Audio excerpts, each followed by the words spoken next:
जय जिनेन्द्र। मेरे इस जैन सोल यह जैन दर्शन के वैज्ञानिक वाहिनी को लाइक करें, शेयर करें, सब्सक्राइब करें और बेल आइकॉन दबाएं। और आप हमें हमारे वीडियो के नीचे दिए गए पेज पर भी फॉलो कर सकते हैं। जय जिनेन्द्र। विश्व की रचना के जो 6 मूल द्रव्य है उसमें से अब अंतिम द्रव्य कालास्ति, इसके गुणों संबंधी हम आज विचार करेंगे। 5 प्रकार के गुण बताए हैं। यह एक अपने आप में विशिष्ट पद्धति है जो सामान्यतः अन्य स्थानों पर आपको उपलब्ध नहीं होगी। पहला वर्ग है स्वभाव अर्थात कैरेक्टरिस्टिक। कैरेक्टरिस्टिक का अर्थ है कि यह जो गुण है वह अन्य द्रव्यों में, अन्य 5 द्रव्यों में नहीं मिलेगा, इसलिए इसे विलक्षण कहा गया है और यह उसका स्थायी भाव है। क्या है वह गुण जो अन्यों में नहीं है?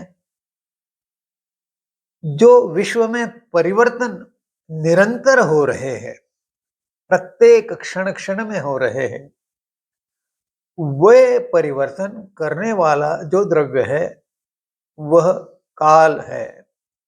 इसलिए परिवर्तक यह उसका कैरेक्टरिस्टिक स्वभाव है, उसका लक्षण है, उसी से वह पहचाना जाता है। वह उसका सत्व है। सत्य यानी होना, सत्य होना, और उसका जो भाव है वह सत्व, तो वह भाव स्थायी भाव है। इस प्रकार यह जो गुण है वह उसकी स्वतंत्रता है। अब दूसरा जो है वह स्वपक्ष, अंग्रेजी में इसे एट्रीब्यूट कहते हैं। यह उसका स्वत्व है, अपने स्वयं का जो गुण है, एट्रीब्यूट है, स्वपक्ष है, वह है। वह प्राकृतिक गुण है, वह संकेत देता है। तीसरा प्रकार है स्वधर्म अर्थात प्रॉपर्टी। विज्ञान में इसके संबंध में बहुत बात होती है। उसका परिचय क्या है, किस प्रकार से वह जाना जाता है, उसका तत्व क्या है और कभी कभी उसका चिन्ह क्या है। इस प्रकार से जब कहा जाता है तो वह उस द्रव्य का स्वधर्म होता है। फिर स्वगुण, उसकी गुणवत्ता क्या है, उसकी गुणत्व की स्थिति क्या है, उसकी श्रेणी क्या है। अंग्रेजी में इसे क्वालिटी कहा गया है, जो स्तर बताया जाता है ऊंच नीच का वह। फिर 5वीं स्थिति है स्वरूप अर्थात सहधर्म। उसका रूपत्व क्या है, उसकी मुद्रा क्या है, इसे एस्पेक्ट कहा गया है। उसकी छाप क्या पड़ती है, यह स्वरूप का संक्षेप में विवरण है। इस विवरण के पश्चात अब हम काल के संबंध में कुछ विशेष बातें करेंगे। पहली बात तो यह कि कालास्ति, यह जो नाम है, यह काल के अस्तित्व को, होने को सिद्ध करता है, बताता है, प्रदर्शित करता है। अभी हमने जो 5 मूल द्रव्य देखे, उनके प्रत्येक के नाम में काय शब्द था, अर्थात उनका शरीर है, उनका बॉडी है, उनका देह है, परंतु काल में देह नहीं है, इसलिए कालास्ति को कालास्तिकाय नहीं कहा गया। यह एक ही ऐसा द्रव्य है जिसको काय नहीं कहा गया। वह है, इसलिए कालास्ति कह सकते हैं उसे। काल विरुद्ध कालास्ति, कालास्ति यह उसके होने की, अस्तित्व में रहने की बात बताता है, तो यह निश्चय दृष्टि से उचित नाम है। और काल यह व्यवहार दृष्टि से है। जब हम कहते हैं कि 2 घंटे बीत गए तो वह काल है, व्यवहार की बात है। पिछले साल ऐसा हुआ था, जब हम कहते हैं तो वह काल की बात है। आने वाले 3 वर्षों में भारत एक उच्च स्तर का राष्ट्र होगा, यह भविष्य की बात, यह भी काल व्यावहारिक दृष्टि से है। अब अस्तित्व के लिए आवश्यक है यह। अगर काल नहीं हो तो क्या होगा? अगर काल नहीं होगा तो परिवर्तन कैसे होगा?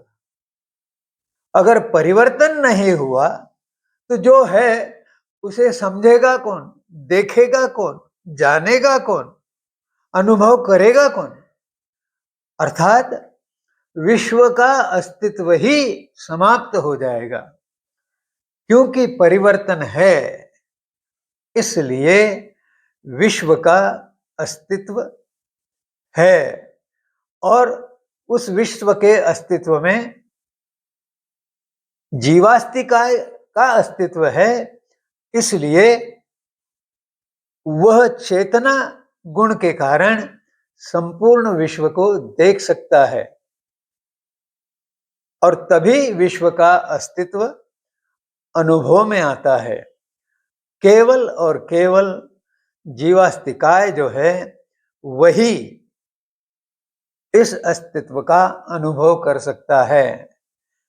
अन्य जो है वे इस अस्तित्व का अनुभव नहीं कर सकते। जैसे पदार्थ जो है, अचेतन जो है, वे धर्मास्तिकाय अपना और विश्व का अस्तित्व अनुभव नहीं करता। वह तो केवल जीव और पदार्थ की गति को सहायता करता है। इसी प्रकार अधर्मास्तिकाय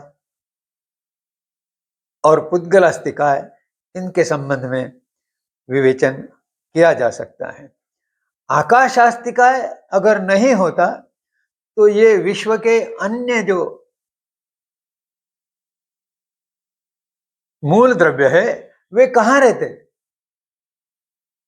इसलिए आकाशास्तिकाय जो है वह एक प्रकार से भाजन है, बर्तन है, जिसमें ये पांचों अन्य द्रव्य समाये हुए हैं और सक्रिय है। परिवर्तन हो रहा है और वह परिवर्तन काल द्रव्य के कारण हो रहा है। इस प्रकार काल का बहुत अधिक महत्व है। काल के बिना पुराना नया पता नहीं चलेगा। काल के बिना बाल और वृद्ध, इनमें भेद नहीं बताया जा सकता। और ऐसी अनेक अन्य बातें हैं जो काल के कारण संभाव्य हुई है। और इसलिए काल जो है यह अपने आप में बहुत ही महत्वपूर्ण द्रव्य है। छहों द्रव्य मिलकर विश्व की रचना को गतिशील बनाते हैं, परिवर्तन के लिए संभावनाएं उत्पन्न करती हैं। और जैसे जैसे काल आगे बढ़ता है, एक एक क्षण आगे बढ़ता है, वैसे वैसे वर्तमान की वस्तु भूतकाल में जाने से पुरानी हो जाती है और नई भविष्य की वस्तु जो है वह वर्तमान में आकर नई बन जाती है। इस नई व्यक्ति को पुरानी बनते ही एक और नई वस्तु वर्तमान में उपस्थित हो जाती है और इस प्रकार का यह चक्र चलता रहता है। मनुष्य गर्भ धारण करता है, जन्म लेता है, शिशुपन से बालक बनता है, बालक से किशोर बनता है, किशोर से युवा बनता है, युवा से प्रौढ़ बनता है, प्रौढ़ से वृद्ध बनता है और अंत में मृत्यु पा जाता है। यह जो गतिमानता है, सक्रियता है, यह काल के कारण उपलब्ध है और इस सक्रियता के कारण ही विश्व में जीवंतता है।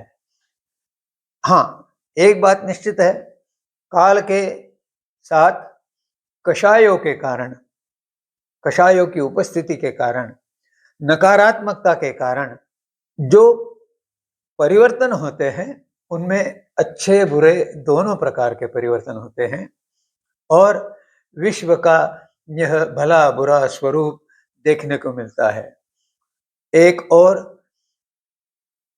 मानव शांति चाहता है और दूसरी ओर वही मानव अशांति के लिए वातावरण निर्मित करता है। यह सबसे बड़ी विडंबना है, पर वह है। इसी प्रकार विश्व का कार्य चलता रहेगा अनंत काल के लिए। विवेचन यहीं पर रोकते हुए आपसे विनम्र प्रार्थना है कि आपके मस्तिष्क को प्रश्नों का भार न दे, क्योंकि जब आपके मस्तिष्क में प्रश्न केवल इकट्ठा होते रहेंगे तो उससे आप स्वयं पीड़ित हो जाएंगे, दुखी हो जाएंगे।